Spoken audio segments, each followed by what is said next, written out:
श्रियकान्ताय कल्याणनिधये निधयेतिनाम् श्रीवेङ्कटनिवासाय श्रीनिवासाय मङ्गलम्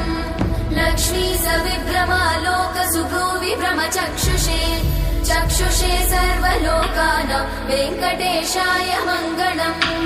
श्रीवेङ्कटाद्रिशृङ्गाग्रमङ्गलाभरणाङ्गये मङ्गलानां निवासाय श्रीनिवासाय मङ्गलम् सर्वावयव सौन्दर्य सम्पदा सर्वचेतसां सदा सम्मोहनायास्तु वेङ्कटेशाय मङ्गलम् नित्याय निरवध्याय सत्यानन्दचिदात्मने सर्वान्तरात्मने श्रीमद् वेङ्कटेशाय मङ्गलम् स्वतः सर्वविदे सर्वशक्तये सर्वशेषिने सुलभाय सुशीलाय वेङ्कटेशाय मङ्गलम्